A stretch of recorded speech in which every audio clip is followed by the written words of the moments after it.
to halve emissions by 2030 and achieve a net zero world by 2050, the healthcare sector needs to transform. This requires all parts of the healthcare system to work together. As a sector, we're accelerating our race to zero to help build a healthier, safer, more resilient world. Because we know human health is connected to planetary health. I'm delighted to announce that the pharmaceutical and medical technology sectors have achieved a breakthrough in ambition. This means a critical set of companies across our sector are taking robust and ambitious net zero commitments and taking climate action.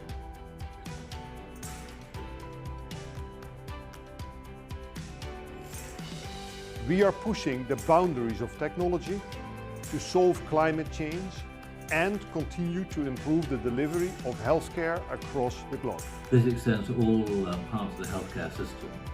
And through initiatives like the International Leadership Group, which is focused on our supply chain, we're ensuring that all parts of the healthcare system work together.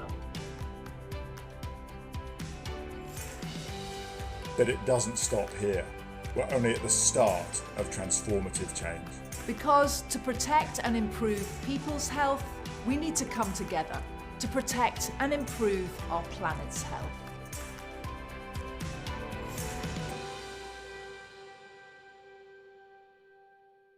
Well, welcome everyone, and thank you very much for joining us for this event on the first day of COP26, which is a fantastic opportunity to put health at the centre of our efforts to tackle climate change.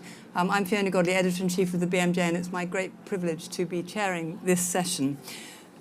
Climate change, I don't need to tell you all, threatens to disrupt all health systems' ability to deliver high-quality care and undermine the past 50 years of gains in public health, with more intense heat waves, higher risks of flooding and damaging storms, and a changing pattern of emerging infectious diseases, as we have all experienced in the last 18 months.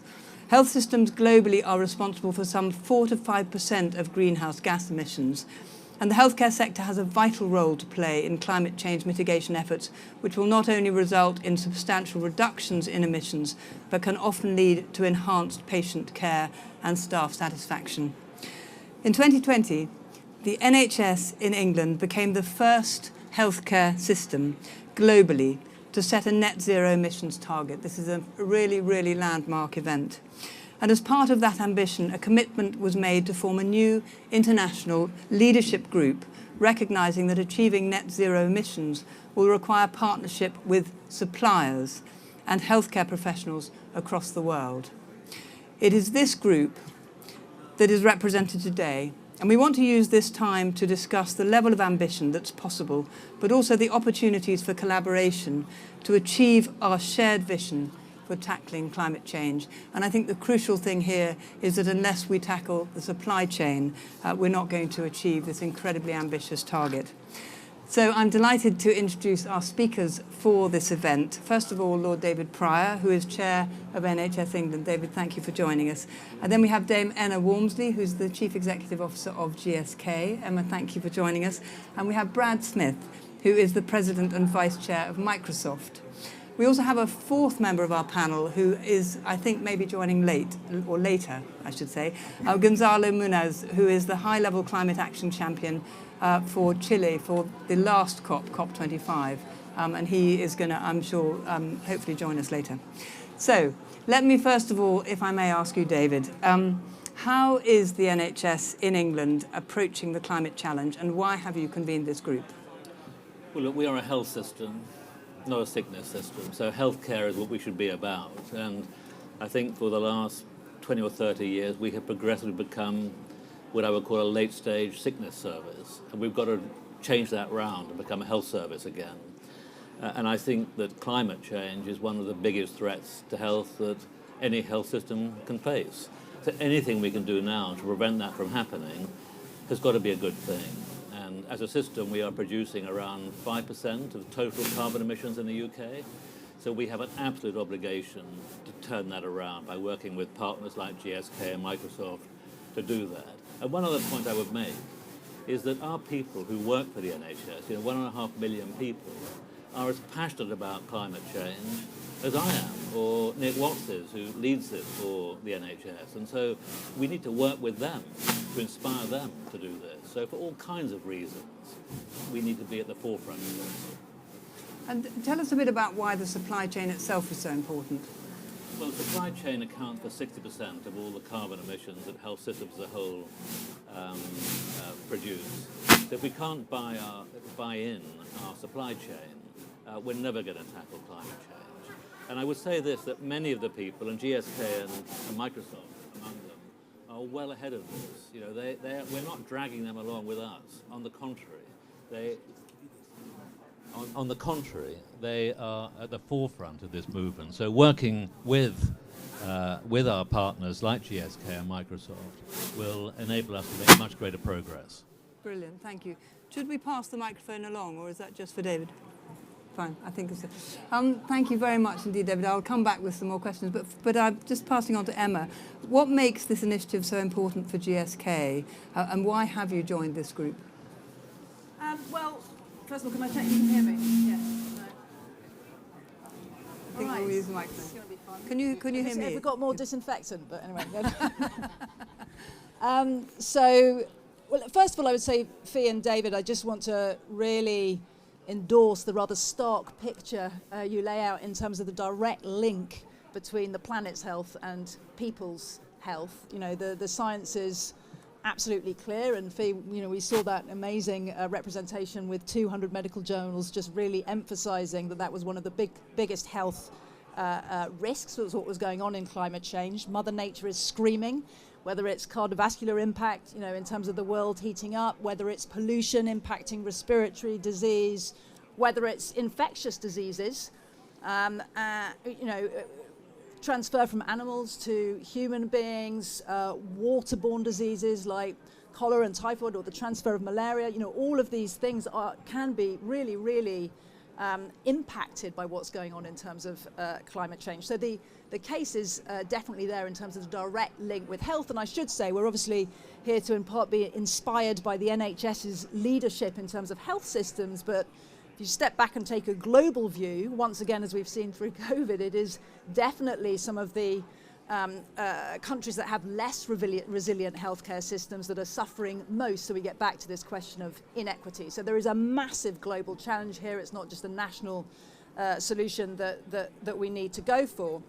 And then I would say, whilst we can all recognise that responsibility to step up and solve this challenge, we have to recognise we're also part of the problem as healthcare suppliers. So, you know, and it's not just because we serve this social impact to positively get ahead of disease rather than just be treating it, that we shouldn't really recognise environmentally our responsibility. You talked about 5% of the global carbon footprint. I think medicines at a global level are about 12% of healthcare systems impact.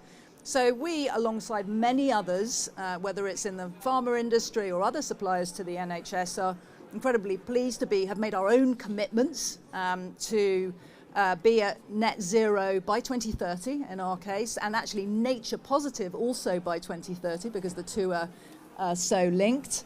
And I think the last point to make is that it's incredibly important that we collaborate for this. This is a system-wide set of solutions. If you think right from the very discovery, the first steps in medicine's development, how we can use technology to get more efficient and effective and resource respectful around that, whether you think about digital clinical trials, to be able to shorten the life cycle of development and also get to better insight for earlier intervention in terms of prevention, which is always cheaper than treatments. If you think about manufacturing, we're starting to look at using AI to develop chemical processes that will be less resource intensive as well as energy intensive. And then, of course, we can imagine how the whole provision of healthcare through services, and we've all seen what can be done with telemedicine recently, can also improve that efficiency. So I'm a profound believer in technology as a huge part of this solution, as well as the developers and discoverers of medicines and vaccines really, really committing to support the NHS that's leading the way, but also global healthcare systems too. Emma, thank you very much indeed. I've got some questions, but let's hear from our other panelists, and I'll come back to you on that. Brad, tell us how this works from the point of view of Microsoft. Why are you part of this group, and what are you hoping to achieve? Well, I think that we, on a good day, are part of the solution, and on a bad day, we can be part of the problem. And I'll start with, not only is this, I think, such a world-leading commitment made by the NHS, but frankly, anything that's important to the NHS is going to be important to Microsoft because we have such a long-standing relationship and do so much work for the NHS. But let me first talk about the problem side. When you think about Scope 3 emissions for the NHS, you're actually thinking in part about our Scope 2 emissions. Because when the NHS runs in the cloud, when it's using Microsoft services, it's running in our data centers. And Brad, just to give your version of Scope 2 and Scope 3 for those who don't know what those two things are. Well, Scope 2 is the carbon that is emitted to generate the electricity that you consume. Scope 3 is basically, we should maybe add Scope 1. Scope 1, I was going to say. Scope 1 is the carbon you directly emit. So if you drove here in a car that runs on gasoline or diesel, that was Scope 1. The electricity in your home, if that's generated with fossil fuels that give out carbon, that's Scope 2. Scope 3 is everything else. And as you would expect, Scope 3 is usually bigger. If you use concrete in the foundation for a building, if your building's built out of steel, if you're running in the cloud, that's all part of Scope 3. So when the NHS is using cloud services, those cloud services will be part of Scope 3. That's part of why we've committed as a company to be carbon negative by 2030, why we've committed that all of our data centers worldwide will be entirely run on renewable resources by 2025. That's part of how the NHS will reduce its Scope 3 emissions. So we play that role. Now, I will say just briefly, we play two other roles as being part of the solution. One is what Emma was describing. Machine learning, AI, digital technology that hopefully will help advance new pharmaceutical treatments, cures for diseases, even advances in the technology that enables telehealth services. Every time we can improve those, we can supply them to others, we can advance the state of health care. But then there's one last thing that I think for us is particularly important at this COP26 meeting. There is an adage in business that you cannot manage what you cannot measure. We want to manage carbon emissions. We want to reduce carbon emissions. We want to increase carbon removal. But if we cannot manage these effectively, consistently, and accurately, then we are setting ourselves up for high expectations and probably great disappointment. And so we have an urgent need to help support, improvements in greenhouse gas and carbon accounting standards around the world. Why is that relevant to Microsoft? Well, there's a second adage in business. You can't manage anything at scale unless you can automate it. And we're in the business of trying to automate carbon and greenhouse gas emissions. We have a service that does that. But then there's a final adage in business. It's not usually successful to automate a business process that is broken. Well, the business process for measuring carbon emissions may not be broken, but it's also not fixed. We have a huge need for improvement, including building a new ecosystem to direct the measurement and management of emissions to their direct sources. So all of this fits together to be part of the platform and foundation, I think, for the NHS's great ambitions. Brad, thank you very much indeed. And let me now pass on to Gonzalo Munoz. Gonzalo, thank you very much for coming. You were the champion when Chile hosted COP25 more than 2 years ago, more than a year ago now. Can you tell us how we can, this is a landmark event for the NHS in England, how can we bring other health systems around the world on board with moving towards net zero? Thank you, Fiona. Can you hear me? Yes. Thank you, Fiona, and great to be with all of you here. Sorry, I jumped late. I was in a bilateral, because the champions were 2 by 2. So I have the privilege of being working this last 2 years, was supposed to be 1 year, with Nigel Topping as the UK high-level champion. In order to ensure the continuity of the work with the non-state actors, we are mandated to work supposedly 2 years. I've been the longest ever. Probably people are getting tired of listening to me. I'm jumping off next week, don't worry. But the point is that with Nigel, we have managed to put together 3 major campaigns, and then another element that are the 2030 breakthroughs I want to refer to, and then I would like to mention the role of the health system in that aspect. So, you know, the Paris Agreement has mostly 3 legs: mitigation, adaptation, and resilience, and finance. And our role is to mobilize the non-state actors, meaning mostly the subnational governments from all around the world, and then the private sector, let's say businesses and financial institutions from all around the world. So in order to do that, we defined 3 campaigns: Race to Zero, the race to zero emissions by 2050 at the very latest, totally aligned with science, meaning we have to pick now half our emissions by 2030 and then reach net zero emissions by 2050 at the very latest, celebrating, of course, those that are capable of doing it with a stronger commitments like my friend here, and then, of course, putting on track our capacity on really removing and sequestering that carbon from the atmosphere. The second campaign is Race to Resilience. We need to build the resilience of at least 4 billion people, the most vulnerable people in the world, that are suffering the consequences of the climate change, and that is all related to their proper health. And those people are, in our case, we're confronting them or the situation in coastal lines and riversides, then rural areas, mostly with smallholder farmers, and urban areas, mostly about housing, right? In those 3 communities, we can see how the climate crisis is affecting the health and the capacity of people not only to survive the crisis, but to thrive despite of it. And then the third element and the third pillar is finance and the need of moving the conversation from billions to trillions of dollars that are required to really tackle the climate crisis. Those 3 elements are really properly connected to the conversation today. One of the things that we did was to dig into most specifically the sectors that are capable of mobilizing the economy of the world. And you can imagine the health system being one is so important. And we are so happy of the leadership of the NHS being the first institution that took ahead and said, okay, we will lead the trajectory of all of the health institutions around the world. I'm so impressed because a few months ago, I was talking about, it's about 20-something health institutions representing 3,000 hospitals around the world. 1 month ago, I was talking about, no, it's more than 10,000. Now it's 14,500 hospitals from all around the world. That's incredible, but it's not only incredible, that's what is happening all around the world. The change is accelerating. Many leaders of the world are already understanding that there's no way we will be able to solve the crisis by just letting the parties reach whatever kind of new agreement. I don't expect a new agreement. We have the Paris Agreement. It's now time to act and implement. And we have to implement with the tools that we have following science.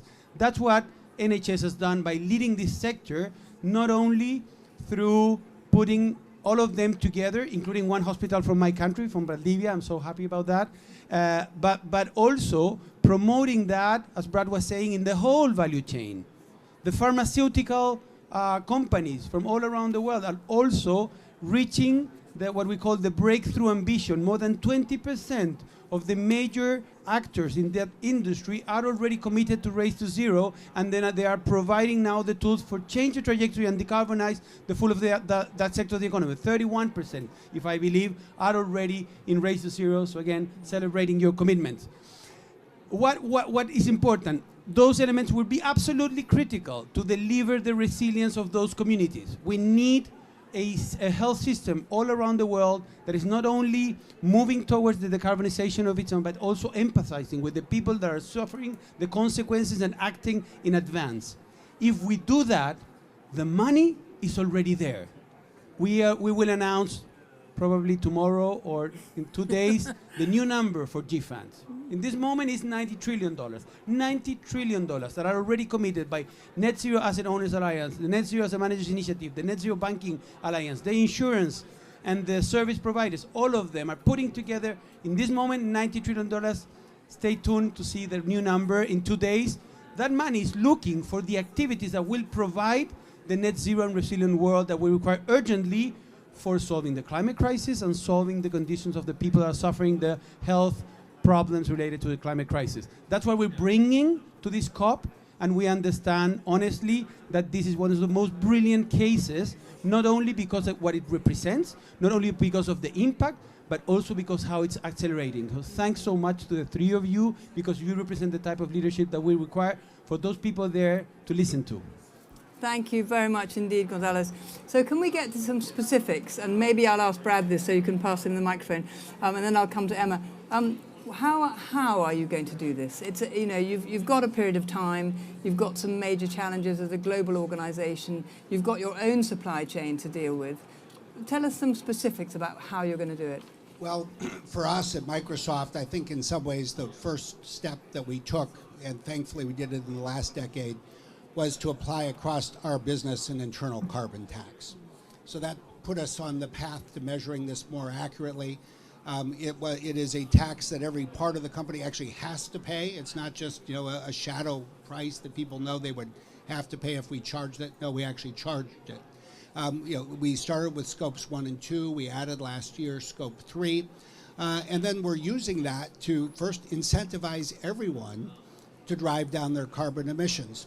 And you might ask, well, gee, what's the part of Microsoft that generates the biggest tax payment?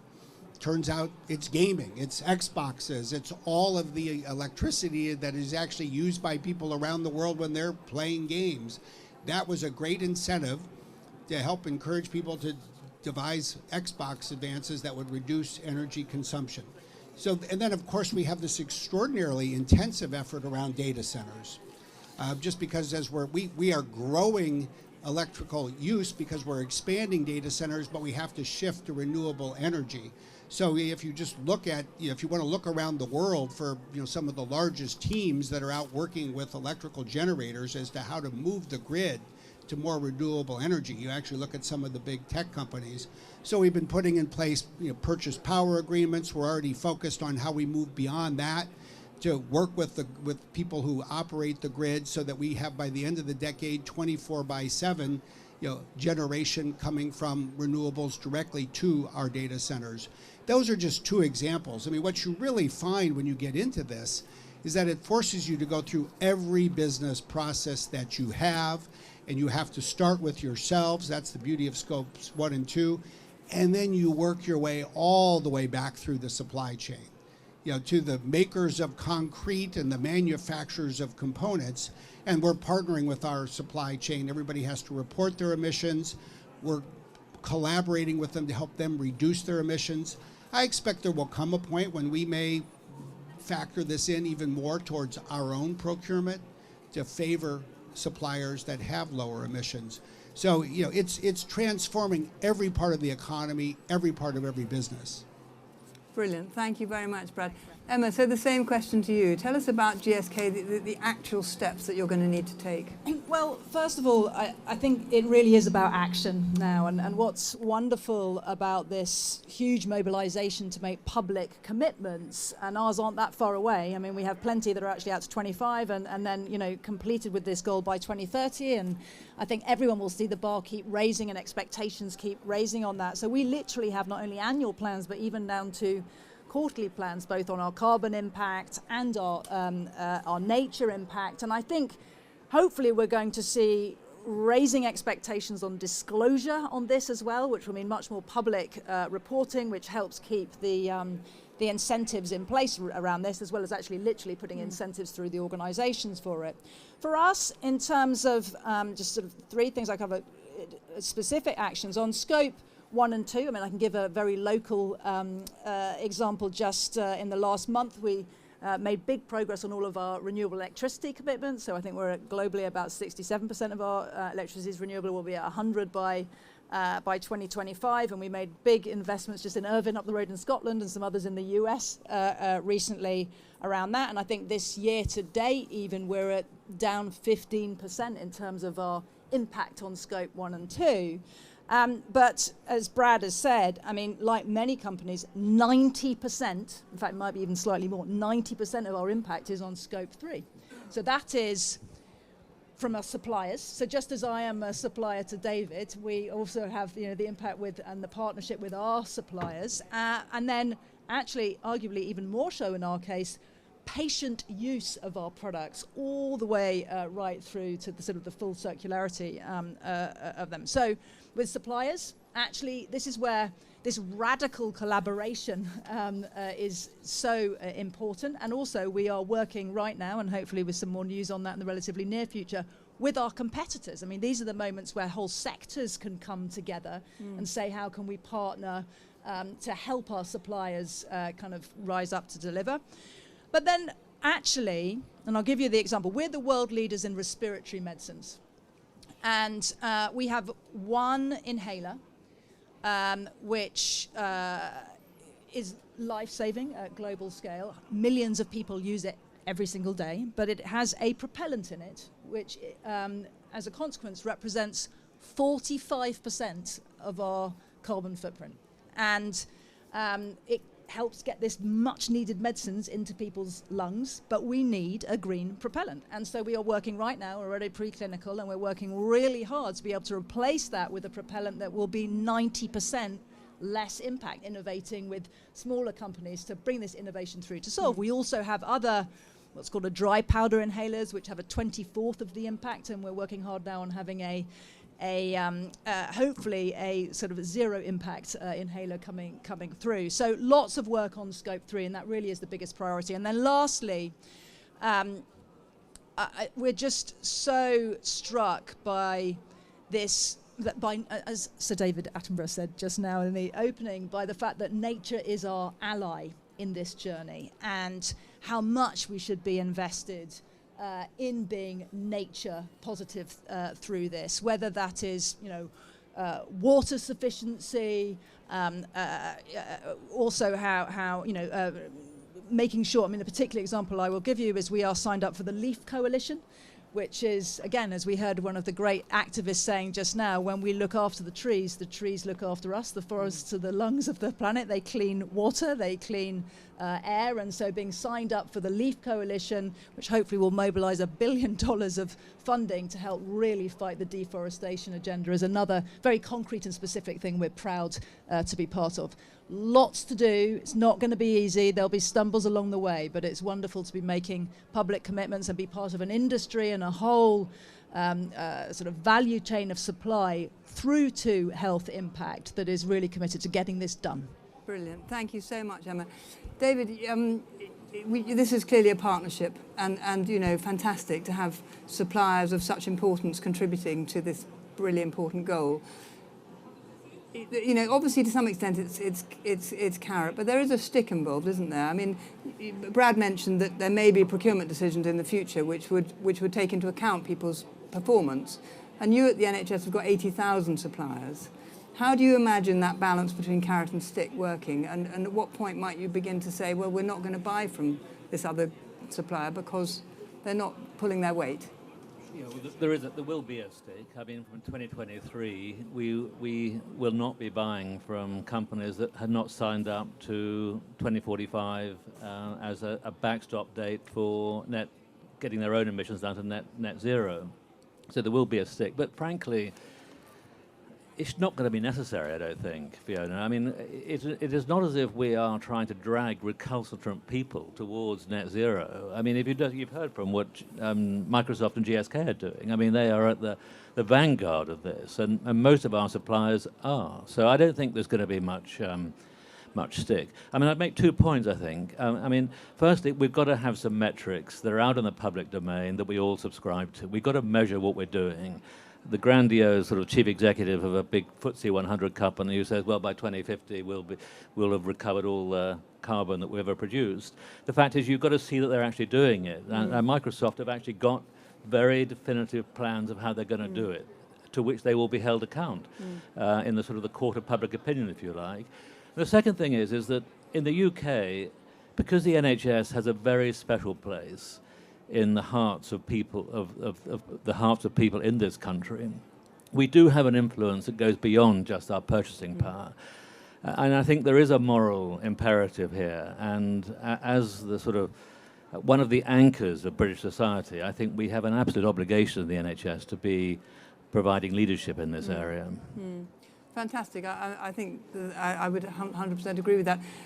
Could I ask Gonzalo about that question about monitoring and how well advanced we are in terms of really understanding people's emissions and really being able to track them in a public way? And how important do you think that is as a way to keep this momentum going?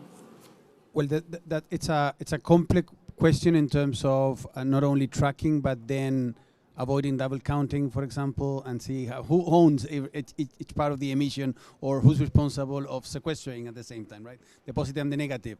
I think that the capacity of measuring is there, and when it comes to the private sector, and now I'm changing my hat to a businessman, I operate my own business with the capacity of detecting where are our emissions in all of the 3 scopes. Even we're now starting to talk about the scope X. We can talk about that later. But then, while we progress into the process, there are complexities when analyzing what are the capacities of having one common mechanism that should embed the private sector into a national level and then the national level into the global level. We have been working for the last 5 years in a platform that used to be called Nazca, was launched in Peru. That's why in Lima, at COP20, now it's called GCAP, the Global Climate Action Portal. And we have been improving it quite well. We will be launching the new version of GCAP this COP. And one of the commitments that we have as champions, of course, I do expect that the future champion from Africa will take that also into account, is to improve that mechanism, making it more credible, improve the traceability. We have indeed raised a lot of funding just for that, so we do expect that next year Nigel and the African champion will have a strong focus on how do we develop or improve GCAP. We don't have to develop new machinery, right? We have, of course, the fantastic job that CDP and SBTI and Women Business, so many, and WRI. So there's so many brilliant players there in the ground that are providing the right connections. What we need to have is one common platform to integrate all of that into the global stocktake. So it's not about what we speak on between us. Like, we can probably relate very well and understand the same metrics and narrative and logic in the private sector, but when it comes to the COP process, when it comes to the multilateralism, we need to speak in their language. That's extremely important. And therefore, what we are delivering when it comes to the 3 campaigns are metrics that must be embedded into the global stocking in 2023, and therefore the work that the future champions, meaning now Nigel, an African champion, and then the African with the nation champion in 2023, must be properly embedded into the global stake. So we have 2 years to validate that. It's not in theory. We're doing some progress, but next year I do expect that we will be celebrating that we got to the way to embed that into the global stock in 2023. Fantastic.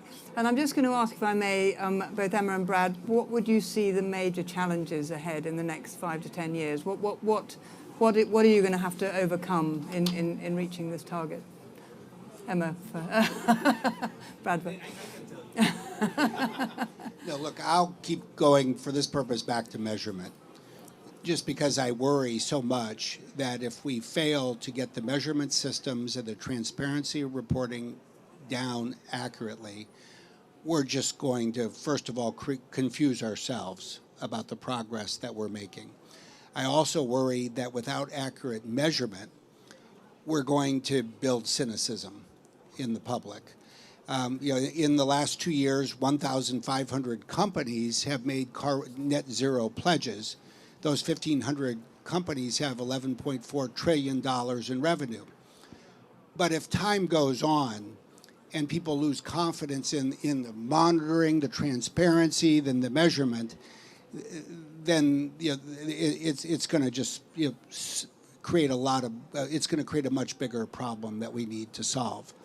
And I just think I would much rather overestimate these problems and work too hard to solve them than underestimate the problem and find out in hindsight that we didn't do enough.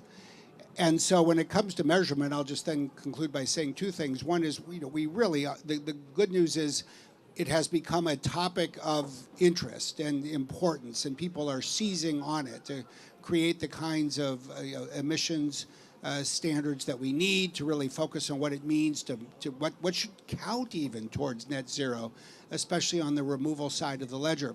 But the other thing that does give me hope, interestingly enough, is if you want to look at an area of economic life where we all take for granted what are basically rock solid measurement and reporting standards, it's in what applies to public companies for financial controls and quarterly reports.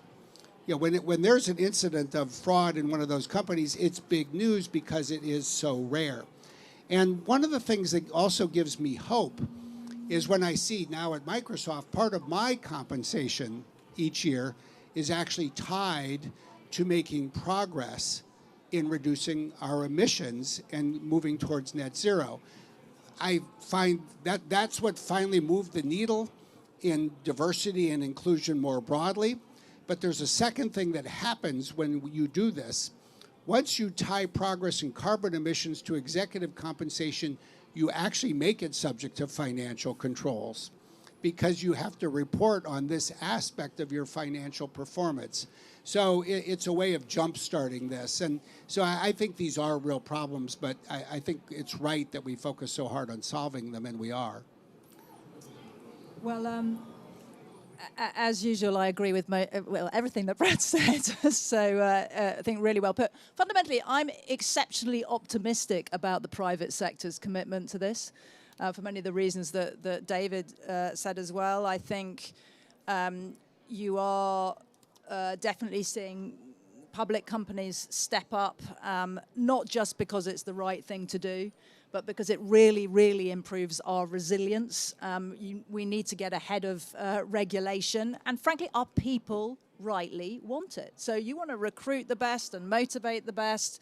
This is a really, really hot and important topic for, you know, the best talent in the world. And we are, you know, it's always all about talent. So I think that there are lots of reasons for optimism in that. Plus, you're seeing rising expectations for us too, and to deliver this in terms of the full governance around it. But I really agree that the measurement point is critical because we have to make sure our memories aren't too short. We don't all get enthusiastic about, you know, COP25 or COP26 and then not deliver the action. And we have to keep confidence that the underpinnings of the deep content, not just the narratives. I get frightened that we'll all get good at telling the story, but actually we've really got to see the famous number move.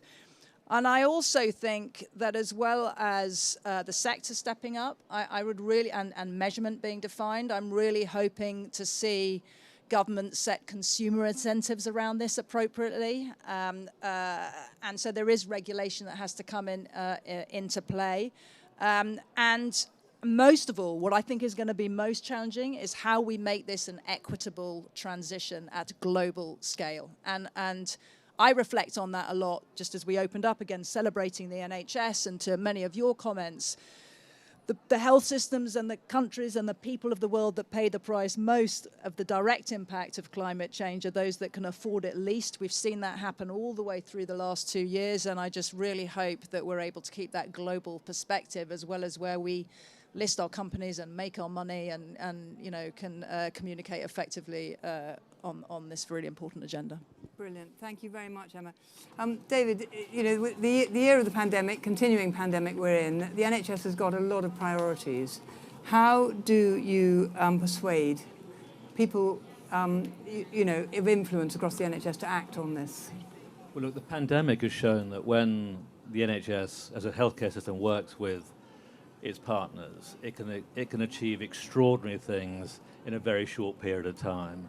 And I suppose my concern going forward is that we don't yet have quite the degree of urgency that, for example, the pandemic gave us, because the degree of disruption that climate change is going to cause to, whether it's in the energy industry or the car industry or indeed the pharma industry or indeed the sort of IT industry, is going to be very, very profound. And in healthcare, it means moving to digital health very quickly.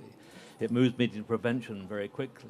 It means moving to zero emission ambulances, which you've seen here today, very quickly. And it's the scale and pace of the change, which I think is the sort of still the concern that I have. We are very late to addressing this hugely important issue, and we've got to move very fast.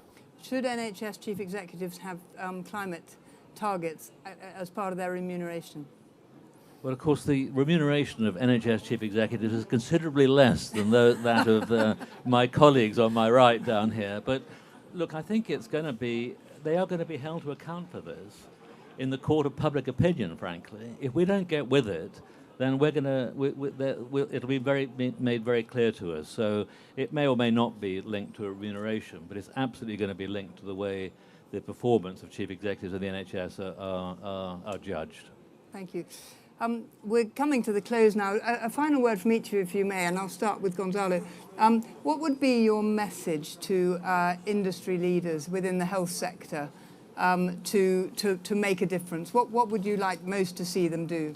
Two big challenges, one totally related to what Emma just said, and we will be deploying the breakthroughs and the pathways in the global south. We will fail to solve the climate crisis if this is something happening only in the global north. And we will fail if, for example, we don't do all of the things that are required. It's not just climate, right? It's social elements, governance elements. And I come from the circular economy sector, so I'm very concerned of the amount of waste that has been created through COVID. I was already concerned by the waste of the medical system before the pandemic. So we will have to tackle this crisis, and we have to bend the curve of the COVID and bend the curve of the temperature, but not create one in relation to plastic waste or any type of waste, right? So we have something that is not an or, it's an and. Perfect. Thank you very much. Brad? I would add one point that we haven't yet talked about. In addition to the businesses and industries and parts of the economy that we reflect here today, between now and 2050, we need to build new markets. We need to add new industries, and much of this will require technology that does not yet exist. When you think about the impact of something like solar, it will have a greater impact if we make breakthrough technological advances in something like long-duration battery storage. So you can store the power and then use it when the sun isn't shining, which everywhere in the world, except the North or South Pole, happens every single day of the year. If you think about what it means to come to a conference like this and the importance of human interaction, if we can have breakthroughs in sustainable aviation fuel, it will make it possible for the next generation to enjoy something we have taken for granted, basically, especially the last 30 years as airlines became cheaper. If you think about what it would mean to have direct air capture, because it's always net zero. We're still going to have some carbon emissions in the year 2050. We need to be able to then offset that with real removal. And it cannot be solely nature-based techniques, as important as those are. That, I would say, is exciting. It reminds me of the day when I was flying back my last year in college, and I happened by chance to be seated next to somebody in 1981 who said, there's going to be this future industry that's going to be really important. It's called software. I had no idea what she was really talking about at the time, and look where I ended up. There are people in universities today that are going to be leading companies in industries that don't yet exist, and that will be indispensable to the future. Thank you, Brad. Emma? Well, you know, human ingenuity is capable of incredible things, and I just would underscore massively this innovation is the solution to this, so we should be incredibly ambitious for that. And then, you know, commit to plans of action in terms of what we should be doing. It's really about the action, not just the long-term goal commitment. Focus on what really matters. This question is so vast and so enormous, but each of us, through the maths of where we actually, across all of our scopes, have impact. I think there is a really big imperative on focusing on what matters. And then lastly, collaborate like crazy, because none of us can do this on our own, and all of us are meaningfully better when we try and do it together. Brilliant. Thank you, Emma. David, last word for you. What do you want to see happen now? Well, I think science and technology are going to have a huge impact on the future. There's no question about that. But we've also got to change people's behaviour. There has to be a cultural change. And I think it's in that area that the NHS can have a big impact, that we can help change, I think, the way that normal people, normal ordinary people behave. And I think when we've seen the energy crisis in the last sort of 2 or 3 months, you know, when energy prices spike, you start to hear the siren call for we should bring back more coal, fossil generated power. And I think we're going to have these difficult times, I think, over the next 20 years. And I think that an area where the NHS can in particular, I think, have an impact is trying to build that sort of societal consensus from the bottom up to complement the extraordinary ingenuity that Emma and Brad have been referring to as well. I think it's going to be a two-pronged attack, if you like. Fantastic. Well, that brings us to an end to this panel, and I just want to thank David, Emma, Brad and Gonzalo for their contributions, and also to thank the team at Greener NHS for this fantastic work that they've done, not only organising this event, but in the work they're doing to bring NHS in England to the forefront of tackling climate change and making healthcare no longer part of the problem, but part of the solution. Thank you very much indeed for joining us for this event. Thank you again to the panel. Have a good COP.